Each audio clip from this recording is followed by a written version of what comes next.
I'm a dog lover. ஐயல் என்னை பொறுத்த வரையிலும் நான் வந்துட்டு டாகுக்கு சாதகமாக தான் பேசுவேன். அது வந்து நிறைய பேருக்கு பிடிக்காமல் இருக்கலாம். நான் அதை பற்றி கவலையும் படலை. ஆனால் அட் த சேம் டைம் இந்த சின்ன குழந்தைங்கள் இறந்து இருந்தாங்கன்னா அதுவுமே ஒரு சங்கடமான ஒரு சிச்சுவேஷன். பட் இந்த சின்ன குழந்தைங்க அப்படி பாதிக்கப்பட்டால் ஐ எம் ரியலி சாரி. நான் நிஜமாக மனசார அவங்களுக்கு ஐ ஃபீல் பேட். பட் அந்த ரேபீஸால் செத்துருந்தாங்கன்னா இந்த கவர்மெண்ட்டோட டியூட்டியும் இருக்குது இல்லை. Government has fail. உனக்கு ஆனுவல் வெல்ஃபேர் போர்டுன்ட்டு இருக்குது. அந்த வெல்ஃபேர் போர்டில் எவனை வச்சுருக்கிற? இந்த லிப்ஸ்டிக் போட்டு ஸ்டைல் பண்ணிட்டு போகிற பொம்பளைங்களை வச்சுருக்கேன். ஆனால் நிஜமாகவே நாய் பிரியர்கள் அதில் இருக்க மாட்டாங்க. உதயநிதி அவனோட பொண்டாட்டியோட ஃப்ரெண்டு ஒருத்தி அந்த ஆனுவல் வெல்ஃபேர் போர்டில் இருக்கிறான்.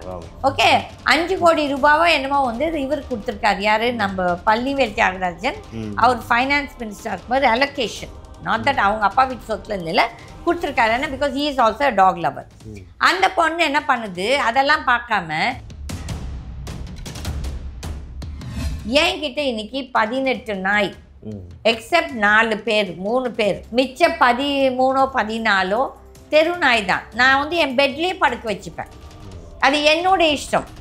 அதுக்குன்னு சொல்லி நீங்கள் பெட்டில் படுக்க வைக்கணும்னு நான் கேட்கல. ஆனால் அன்பாக இருந்துக்கலாம். ரேப்பால் எவ்வளோ பேர் பெண்கள் சாகுறாங்க, அது கணக்கு எடுத்தீங்களா? அதை விட இது கம்மி தான். அதுக்குன்னு சொல்லி நான் இதை ஜஸ்டிஃபை பண்ணல. அப்போ வந்து இந்த நீதிமன்றங்கள் இந்த ரேப்பிஸ்க்கு என்ன பனிஷ்மெண்ட் கொடுக்குறீங்க? நீங்கள் தூக்கிட்டு போய் அவங்கள ஒரு இதில் போட்டுட்டு பண்ணுறீங்களா? கிடைக்கல. சம்டைம்ஸ் எல்லாம் கிவிங் தம் பெயில். ஒரு ஜல்லிக்கட்டுக்கு வர முடிஞ்சது இல்லை, அப்போ ஏன் இந்த நாய்களுக்காக வரக்கூடாது? இந்த நாயால் எவ்வளோ பேர் ரோட்டில் நீங்கள் சேவ் ஆகிறீங்க. ரோட்டில் நைட்டில் அப்படி தனியாக வரும்போது எவனா வந்துன்னா நிறைய தடவை நாய்ங்களுக்கு வந்து பாதுகாப்பு கொடுக்குது, இல்லைன்னு சொல்லலை. ஆனால் ஆட்சியாளர்களுக்கும் ஒரு பொறுப்பு இருக்குது.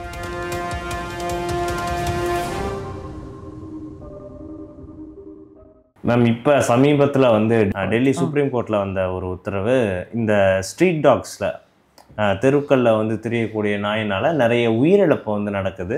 ஸோ அதனால் அந்த நாயை வந்து பிடிச்சிட்டு போகணும் அப்படின்ட்டு வந்து ஃபஸ்ட்டு வந்து சொன்னாங்க. அதுக்கு நிறைய எதிர்ப்பு வந்து வந்துச்சு. டாக் லவர்ஸ் கிட்ட இருந்தோம், ஒரு சில அமைப்புகள் கிட்ட இருந்தோம். அதுக்கப்புறம் வந்து என்ன சொல்லிட்டாங்கன்னா, வேக்சினேட் பண்ணி விட்டுருங்க அப்படின்னு வந்து சொல்லிட்டாங்க. பட் இங்கே 2 தரப்பையும் பார்க்க வேண்டியதாக வந்திருக்கலாம்.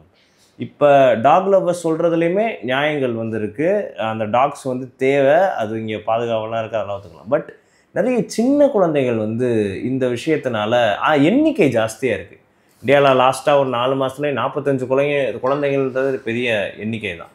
I will take a stand on this. பாருங்க, I am a dog lover. ஐயல் என்னை பொறுத்த வரையிலும் நான் வந்துட்டு டாகுக்கு சாதகமாக தான் பேசுவேன். அது வந்து நிறைய பேருக்கு பிடிக்காமல் இருக்கலாம். நான் அதை பற்றி கவலையும் படலை. ஆனால் அட் த சேம் டைம் இந்த சின்ன குழந்தைங்கள் இறந்து இருந்தாங்கன்னா அதுவுமே ஒரு சங்கடமான ஒரு சிச்சுவேஷன். ஓகே, பட் இந்த நாட்டில் வந்துட்டு இந்த கவர்மெண்ட்டில் வந்து இந்த ஆனிமல் வெல்ஃபேர் போர்டுன்னு ஒன்று இருக்குது. ஓகே, ஒரு டிபார்ட்மெண்ட் இருக்குது, ஒரு மினிஸ்ட்ரி இருந்துச்சு. முதல்ல போயிருக்குதோ இல்லையோ தெரியல. ஓகே, அப்போ இந்த ஸ்டேட் லெவல்லையும் சரி சென்ட்ரல் லெவல்லையும் எவ்வளோ பணம் எவ்வளோக்கோலாம் வேஸ்ட் பண்ணுறாங்க, சத்தியம். ஓகே, அப்போ வந்துட்டு நாய் மாதிரி அன்பான ஒரு ஜென்மமே கிடைக்காது. அதை புரிஞ்சுக்கிட்டவங்களுக்கு தான் அதை புரியும். நானுமே அழுதுட்டேன். நானுமே நிறைய அந்த குழந்தைங்க, அந்த நாய்க்குட்டிங்களாம் வந்து அவங்கள என் குழந்தைங்களா தான் பார்க்குறேன். ஓகே, என் குழந்தைங்களுக்கிட கஷ்டம் வந்தால் நான் கவலைப்பட மாட்டேன். ஆனால் இந்த நாய்க்கோ மாடுக்கோ என்ன ஆச்சுன்னா நான் அழுவேன். ஓகே, வித் ஆல் நான் ஒரு தைரியசாலி தான். பட் அவங்க கஷ்டப்படுறது பார்த்தா என்னால் I will feel very upset. Okay, it's an emotional thing. எனக்கே இதுவுமே எனக்கு வந்து இப்போ பேசினாலே எனக்கு அழுக வந்துடும். பட் வந்து ரொம்ப கஷ்டமாக இருந்துச்சு. அப்போ நான் கூட மனசில் என்ன வேண்டிக்கிட்டேன் தெரியுங்களா? நான் வந்து டெல்லி போயிருந்தப்போ அப்போ இன்னும் இந்த தீர்ப்பு வரல. அப்போ நான் மனசில் திட்டேன், இந்த ஜட்ஜஸ் யாரோன்னு சொல்லிட்டு, கடவுளே இவங்களெல்லாம் நாசமாக போயின்னா. என்னை பொறுத்தவரை எனக்கு நாய் பிடிக்கும். எனக்கு இந்த ஜட்ஜு முக்கியம் கிடையாது. ஏன்னா சத்தியம், நான் வந்து பொய் சொல்ல விரும்பலை. அப்போ வந்து அவங்களுக்கு அந்த பாசம் நாய்னா என்னன்னு அவங்களுக்கு புரியல. அது that is the best friend. மனுஷனுக்கு பெஸ்ட் ஃப்ரெண்டுன்னா அதுதான். நன்றி உள்ள ஜென்மம்னா அதுதான். மனுஷன் நன்றி கெட்டவன், புரியுதுங்களா? அப்போ வந்துட்டு number of people who died, சரி 45 குழந்தைங்க இறந்தாங்க. பட் வந்து இந்த சமீப காலம், இந்த ஒரு வருஷத்து காலத்தில் அவ்வளோ பேர்லாம் சாவலன்னு சொல்லிட்டு ஒரு ஸ்டாட்டிஸ்டிக்ஸ் சொல்லுது.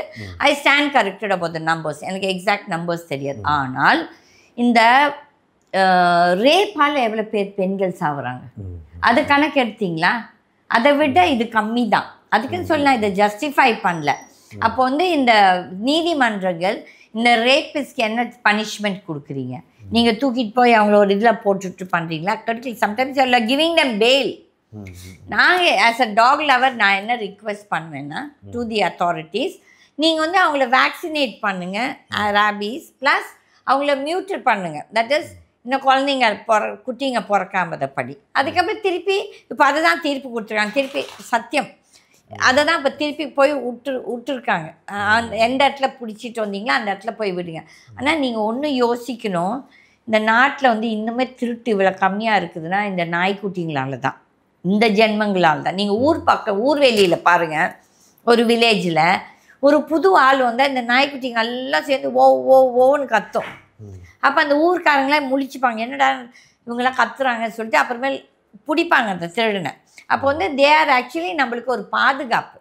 ஏதோ ஒரு 2 நாய் கொஞ்சம் என்ன சொல்கிறது ஃபெரோஷியஸாக இருக்கலாம், இல்லாட்டி கொஞ்சம் வெறி பிடிச்சதாக இருக்கலாம்.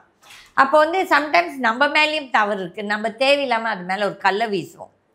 நிறைய பேர்த்த நான் பார்த்துருக்கேன், சும்மா அப்படி வழியில் போனால் உதைக்கிறது, கல்லை வீசுறது. இது ஏன் செய்யணும்? ஓகே, பட் இந்த சின்ன குழந்தைங்க அப்படி பாதிக்கப்பட்டால் ஐ எம் ரியலி சாரி. நான் நிஜமாக மனசார அவங்களுக்கு ஐ ஃபீல் பேட். பட் அந்த ரேபீஸால் செத்துருந்தாங்கன்னா இந்த கவர்மெண்ட்டோட டியூட்டியும் இருக்குது இல்லை, கவர்மெண்ட் ஹஸ் ஃபெயில்ட். உனக்கு ஆனுவல் வெல்ஃபேர் போர்டுன்ட்டு இருக்குது, அந்த வெல்ஃபேர் போர்டில் எவனை வச்சுருக்கிற? இந்த லிப்ஸ்டிக் போட்டு ஸ்டைல் பண்ணிட்டு போகிற பொம்பளைங்களை வச்சுருக்கேன். ஆனால் நிஜமாகவே நாய் பிரியர்கள் அதில் இருக்க மாட்டாங்க. இப்போ தமிழ்நாட்டிலேயே ஒரு பிரச்சனை இருக்குது. நம்ம இந்த டிஎம்கே உதயநிதி அவனோட பொண்டாட்டியோட ஃப்ரெண்டு ஒருத்தி அந்த ஆனுவல் வெல்ஃபேர் போர்டில் இருக்கிறான். ஓகே, 5 கோடி ரூபாவோ என்னமோ வந்து இவர் கொடுத்துருக்காரு. யாரு? நம்ம பழனிவேல் தியாகராஜன். அவர் ஃபைனான்ஸ் மினிஸ்டர் இருக்கும்போது அலோகேஷன், நாட் தட் அவங்க அப்பா வீட்டு சொத்துல இல்லை, கொடுத்துருக்காரு. ஏன்னா because he is also talk lower. அந்த பொண்ணு என்ன பண்ணுது, அதெல்லாம் பார்க்காம நிஜமாகவே என் மாதிரி நான்லாம் எந்த பணத்துக்காக இந்த இதெல்லாம் சேவை செய்ய மாட்டேன். எனக்கு வந்து நாய்னா என் உயிர். நான் என்னோட சொத்தையே சம்பாதிக்கிறேன் என் நாய்க்குட்டிக்கு தான் நான் சொல்லுவேன். நான் நிறைய பேர் கேட்பாங்க, உங்கள் பிள்ளைங்க இல்லை என் நாய்க்குட்டிங்களுக்கு தான், நான் அவங்களுக்கு தான் இதை செய்வேன்னா அது என்னோட இஷ்டம். அப்போ வந்துட்டு என் மாதிரி ஆட்கள் போய் அங்கே பணத்துக்காக நம்ம செய்ய மாட்டோம். அப்போது இந்த உதயநிதி பொண்டாட்டி கார்த்திகேவா அந்த பொண்ணோட ஃப்ரெண்டு ஒட்டி அங்கே இருக்கிறா. நிஜமாகவே நல்ல சேவை செய்கிறவங்க மேலே போலீஸ் கம்ப்ளைண்ட் கொடுத்து அவங்கள இது பண்ணுறா, துன்புறுத்துறா. அப்போ இந்த ஜட்ஜஸும் அவங்களுக்கு தான் சாதகமாக ஜட்ஜ்மெண்ட் கொடுக்காங்க. இது தவறு. அப்போ வந்து நீ வந்து எவ்வளோ போகுது ஒரு வேக்சினேஷன், அதுக்கப்புறம் அவங்களுக்கு ஒரு ஸ்டெரிலைசேஷன் பண்ணிட்டா இந்த நிறைய நாய்கள் ஆகாது. பட் நீங்கள் பார்த்தீங்கன்னா 97% of the dogs are friendly. ஏதோ ஒரு 3% இருப்பாங்க கொஞ்சம் ஃபெரோஷியஸோ, இல்லாட்டி ஏதோ பயத்துலையோ என்ன யாருன்னா அவங்கள அடிச்சிருப்பாங்க, அந்த பயத்தில் நம்ம நிஜமாகவே அன்பாக்கடை பிஸ்கட் கோவப்போம் குருன்னு சொல்லுவாங்க. தட் இஸ் அவங்களோட அனுபவத்தை படிச்சு பாவம், அது என்ன அடிபட்டுச்சோ பாவம். அப்போ வந்து ஏன் வந்து கவர்மெண்ட் தவறு செய்தில்ல? எவ்வளோ பணம் திருடுறீங்களே, எவ்வளோ ஒன்றும் இல்லை. இந்த லல்லு யாதவ் வந்து அந்த பீகாரில் வந்து மாட்டு தீவனத்தை திருடு தானே பண்ணான். அப்போது நீங்கள் எதுக்கு அவங்க பணத்தை நீங்கள் திருடுறீங்க? அவங்களுக்கு அலோகேட் ஆன பணத்தை அவங்களுக்கு நல்ல விதமாக பண்ணி இப்போ 3 லட்சம் நாயை ஒரு ஷெல்டரில் இவங்க ஒழுக்கமாக பார்த்துப்பாங்களா? மனுஷனையே உருப்படியாக பார்த்துக்கிறது இல்லை. அப்போ இந்த நாய்க்குட்டியெல்லாம் யார் பார்த்துப்பாங்க? எவ்வளோ பேர் ஆக்டிவிஸ்ட், இந்த டாக் ஆக்டிவிஸ்ட்லாம் பாவம் அவங்களே சாப்பாடு வீட்டில் பண்ணிட்டு போய் இந்த குழந்தைங்களுக்கு வந்து அங்கங்கே போய் கொடுத்துட்டு வராங்க. இது நிஜமாகவே God bless all of them. நான் வந்துட்டு நான் இதெல்லாம் பார்க்கும்போது நான் கடவுள்கிட்ட வேண்டிப்பா, ஐயோ கடவுளே இன்னும் இந்த மாதிரி நிறைய பேர்த்த செய்யவேன்னு சொல்லிட்டு எனக்கூட அந்த என்னால் செய்ய முடியாது. ஆனால் என்கிட்ட இன்னைக்கு 18 நாய், எக்ஸப்ட் 4 பேர் 3 பேர் இந்த ஜாதி நாய் வச்சு, மிச்ச 13 14 தெரு நாய் தான். நான் வந்து என் பெட்லேயே படுக்க வச்சுப்பேன். அது என்னோட இஷ்டம். அதுக்குன்னு சொல்லி நீங்கள் பெட்டில் படுக்க வைக்கணும்னு நான் கேட்கல. ஆனால் அன்பாக இருந்துக்கலாம். என்ன பாவம் அது. இப்போது இந்த ரேப்பால் எவ்வளோ பேர் சாகுறாங்க, அதுக்கப்புறம் மர்டரால் எவ்வளோ, கொலையால் எவ்வளோ பேர் திருட்டால் எவ்வளோ பேர் சாகுறாங்க. அதுக்கெல்லாம் என்ன பண்ணிச்சு இந்த கோர்ட்டுங்க? என்ன நீ வந்து இது வித்தியாசம் கொண்டு வந்திருக்கீங்க நிவாரணம்? அப்போ வந்து எதுக்கு இந்த வாயில் இவங்களுக்கு வாயில்லைன்னு சொல்லித்தானே நீங்கள். ஆனால் மக்கள் மட்டும் நிஜமாகவே இந்த டெல்லி மக்கள் அப்படியே ரோட்டுக்கு வந்தாங்க. அதை வந்து நான் நிஜமாகவே பாராட்டுறேன். அதுக்கப்புறம் நீங்கள் வந்து ஒரு ஜல்லிக்கட்டுக்கு வர முடிஞ்சதில்ல, அப்போ ஏன் இந்த நாய்களுக்காக வரக்கூடாது? இந்த நாயால் எவ்வளோ பேர் ரோட்டில் நீங்கள் சேவ் ஆகிறீங்க.